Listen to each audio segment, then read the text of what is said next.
നമസ്കാരം, ഞാൻ മനോജ് നെടിയാക്കൽ. പുതിയൊരു വീഡിയോയിലേക്ക് എല്ലാവർക്കും സ്വാഗതം. 10,000-ൽ താഴെ മാത്രം ചെലവ്, 3 വർഷം കൊണ്ട് ലക്ഷങ്ങൾ നേടാം. കർഷകർ കൂട്ടത്തോടെ ഈ മേഖലയിലേക്ക്. ആന്ധ്രയിൽ നിന്നുള്ള പോത്തിന് അവിടെ മൃഗസംരക്ഷണ വകുപ്പ് പരിശോധന സർട്ടിഫിക്കറ്റ് നൽകുന്നതിൽ നിയന്ത്രണം ഏർപ്പെടുത്തിയതോടെ ഇവിടെ നാടൻ പോത്തിനെ വളർത്തുന്ന കർഷകർക്ക് നല്ല കാലം. റംസാൻ കാലമായതോടെ കർഷകർ വളർത്തുന്ന പോത്തുകൾക്ക് വിപണിയിൽ ആവശ്യക്കാർ കൂടി.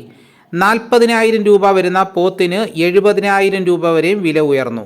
ആന്ധ്രയിൽ നിന്നാണ് കേരളത്തിലേക്ക് കൂടുതൽ പോത്ത് വന്നിരുന്നത്.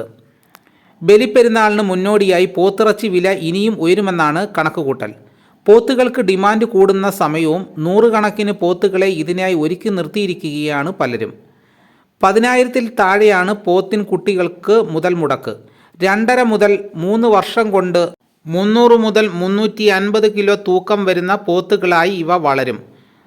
വാണിയാംകുളമടക്കം കന്നുകാലി ചന്തയിലെത്തിച്ചാൽ ഓരോന്നിനും ലക്ഷം കടക്കുന്ന വിലയും ലഭിക്കും. പോത്തിറച്ചി വില കിലോയ്ക്ക് 460-ൽ എത്തിയതോടെ പോത്ത് വളർത്തൽ മികച്ച ആദായ കൃഷിയായി.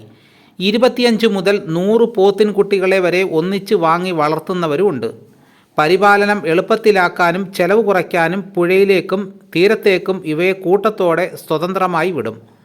ഉടമകൾക്ക് തിരിച്ചറിയാൻ ശരീരത്തിൽ നമ്പറടക്കം കോഡുകൾ പെയിന്റിൽ എഴുതും. ആന്ധ്രയിൽ നിയന്ത്രണം വന്നത് കേരളത്തിൽ പോത്ത് വളർത്തുന്ന കർഷകർക്ക് നേട്ടമായി. പശു വളർത്തുന്നതിലും ലാഭം പോത്ത് വളർത്തലായതോടെ ക്ഷീര കർഷകരിൽ പലരും പോത്ത് വളർത്തലിലേക്ക് തിരിഞ്ഞു. പോത്തിന് ഇപ്പോൾ വൻ ഡിമാൻഡാണ്. റബ്ബർ കർഷകരെ സംബന്ധിച്ചിടത്തോളം പോത്ത് വളർത്തൽ എളുപ്പമാണ്. കാരണം റബ്ബർ തോട്ടത്തിൽ മേയാൻ വിട്ടാൽ മതി. അപ്പോൾ നമുക്ക് അത് എളുപ്പത്തിൽ ഈ കൃഷി ചെയ്യാൻ പറ്റുന്നതാണ്. അപ്പോൾ എല്ലാവരും ഈ കൃഷിയൊക്കെ ഒന്ന് ചെയ്ത് നോക്കുക. ഇതോടുകൂടി വീഡിയോയുടെ പൂർണ്ണമാകുന്നു. എല്ലാവരും ലൈക്ക് സപ്പോർട്ട് ചെയ്യണം. ആദ്യമായിട്ടാണ് ഈ ചാനൽ കാണുന്നെങ്കിൽ സബ്സ്ക്രൈബ് ചെയ്യാൻ മറക്കരുത്. നിങ്ങളുടെ അഭിപ്രായങ്ങൾ കമൻറ്റായിട്ട് രേഖപ്പെടുത്തണം. ഈ വീഡിയോ എല്ലാവർക്കും ഒന്ന് ഷെയർ ചെയ്ത് കൊടുക്കണം. മറ്റൊരു വീഡിയോ ആയിട്ട് എത്താം. എല്ലാവർക്കും എൻ്റെ നന്ദി.